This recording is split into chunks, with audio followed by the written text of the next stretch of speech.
The leaders of the European Union were able to ride out the Eurozone crisis.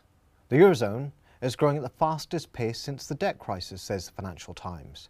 The Guardian, the most pro-EU British newspaper, notes that the Eurozone has grown twice as fast as the UK. Of course, the good news is not that spectacular. The Eurozone grew 0.6% in the last quarter, bringing annual growth to 2.1%. But after the near-apocalyptic atmosphere of EU policymakers following the Brexit vote last year, there has been a sudden and sharp rebound of confidence.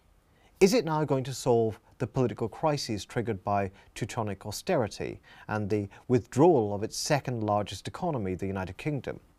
Much of the media, particularly the business press, suddenly seems to think so.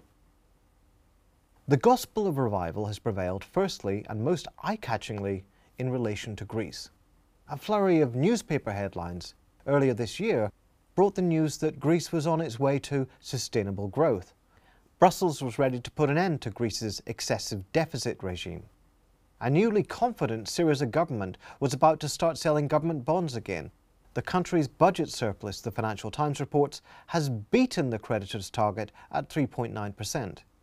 As the Greek channel ERT reported, Tsipras has claimed that the Greek economy is returning steadily to European normality. Strange to relate, these reports didn't mention that Greece's debt-to-GDP ratio is now 179%, the second highest ratio by a very slight margin since the sovereign debt crisis began. The only reason the budget is in surplus is because a brutally defeated Syriza government has fully implemented all the spending cuts demanded by the Troika at great human cost. The significance of the debt ratio is that the neighbouring Italian economy, the third largest in the Eurozone, is also looking precarious on the same issue. The Italian economy is growing at a rate of only 0.9% a year, according to the European Commission. Worse, as CNBC reports, public debt is seen at 133% of GDP this year and at 131.6% in 2018, according to IMF forecasts. Again, the austerity remedy recommended by Berlin did not solve the debt problem. This is significant because it is expected that when the European Central Bank raises interest rates in the near future, the value of the debt will soar, and thus both Greece and Italy are at risk of serious crises. Arguably, however, the immediate risk to the EU comes from the populist right. To the east, a growing confrontation between Poland and the European Union over migration and the rule of law is producing a potentially lethal crisis. As Associated Press puts it, Poland might be the next to exit European Union. Donald Tusk, European Council President and former Prime Minister of Poland, is warning that a question mark is hanging over Poland's European future. The confrontation has been developing for a while.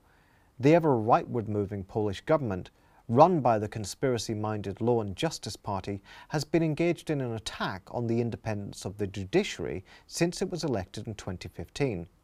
As The Guardian reported last year, the government had attempted to install 5 judges of its own choosing to the Constitutional Tribunal and then passed a law overhauling court procedures, making it harder to pass rulings. Following this, Radio Poland reports, President Andrzej Duda appointed a judge backed by the Law and Justice Party to clear up the tribunal's issues. This provoked protests and also opposition from the EU, for whom the attack on the judiciary breaches treaty rules. The Polish government has registered a complete lack of concern about this and also decided to ignore a European Court of Justice ruling to halt tree logging in the Białowieża forest. The implication of this is simply that the Polish government doesn't acknowledge the jurisdiction of the court. There's also a growing conflict over the Polish government's unwillingness to admit a share of migrants. Earlier this year, as Foreign Policy explained, both Poland and Hungary received a June deadline from the EU to take responsibility for some share of migrants or risk sanctions. In June, as the Financial Times reported, sanctions were applied to Poland, Hungary and the Czech Republic. Under pressure from the EU, with more sanctions on the way and street protests, President Andrzej Duda vetoed the government's judicial reforms. But that is a stopgap, a temporary halt in the process, and the issue of migration isn't going away. Commenting on business concerns, Forbes reports, One recent poll suggests that a slight majority of Poles, 51.2%, would risk an exit from the EU rather than accept Middle Eastern migrants. Given the government's refusal to accept refugees, this will likely push the EU-Poland confrontation further into uncharted territory with spillover effects on other Central European Union member states, who will take their cue from the more powerful Warsaw. Poland's sharp swerve to the right, justified on the grounds of national sovereignty, represents a serious problem for the European Union. It is also a major problem for Germany. As Deutsche Welle reported, Poland has long become Germany's most important trade partner in Eastern Europe. It is on the basis of such trade that Germany maintains a large trading surplus. If Polexit becomes a reality, the already damaged EU may begin to look very fragile indeed. And yet, despite the trouble from populists, both left and right, for some in the business press, all looks rosy. In Bloomberg, Leonid Berzhitsky celebrates what he says is the toughening up of the EU's soft core, a triumph for an increasingly exclusive club of countries that is increasingly willing to embrace conflict on its periphery. In the euro area, mainstream political parties are riding high after populist failures in Austria, the Netherlands, France, and soon Germany. The Economist credits Macron for having raised spirits not only by winning the election wrapped in the EU flag, but by doing so in revolutionary fashion, emerging from nowhere to humble France's old parties.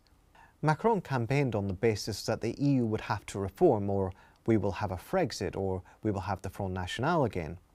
Once elected, the Telegraph reports, Macron immediately met with Merkel and agreed to draw up a common roadmap for European reform.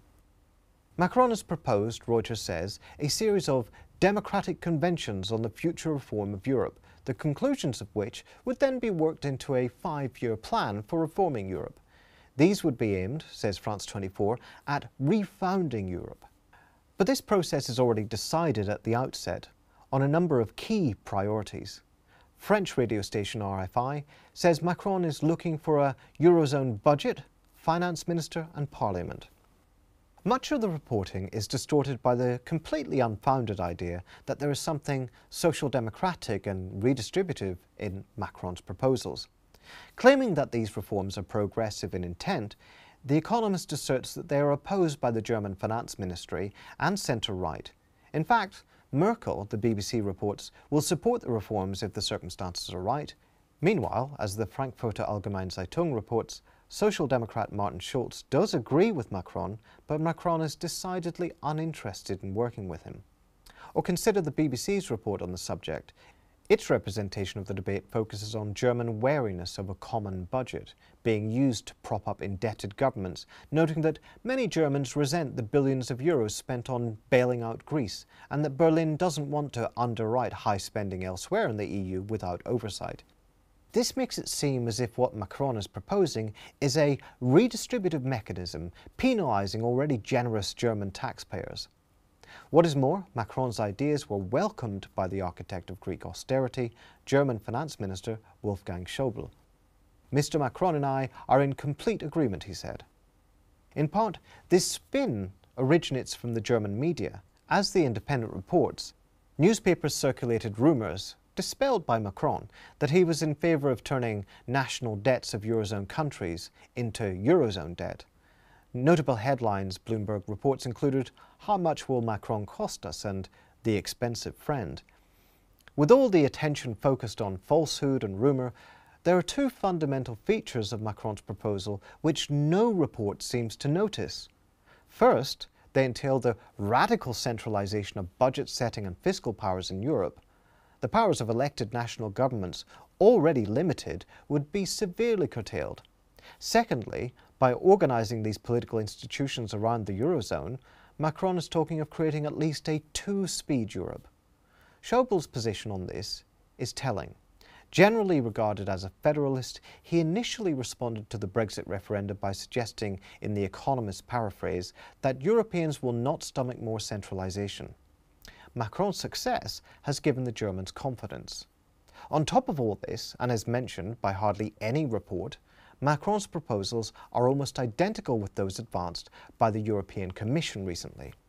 As CNBC reported in June, According to the European Commission, a fully integrated economic and monetary union would need a treasury led by an EU finance minister who could chair the meetings of the Eurozone finance ministers, currently known as the Eurogroup. So far from being a centre-left democratic upsurge, this is a policy orientation coming from the EU establishment, to which Macron has essentially added his own characteristic yuppie simulacra of populist breakthroughs, as Perry Anderson described the French president's technique. Now, there is a logic to all this. What has happened across Europe in the last few years is that the economy and the structures of the EU have been politicised from both the left and the right. The response of the hard European centre is now to look to tighten up the control of the traditionally dominant Franco-German axis and to create a multi-speed Europe to cope with the political and economic unevenness across the continent. This is crisis management. And yet, if you relied on the sensible newspapers and the broadcasters, you would think, crisis? What crisis?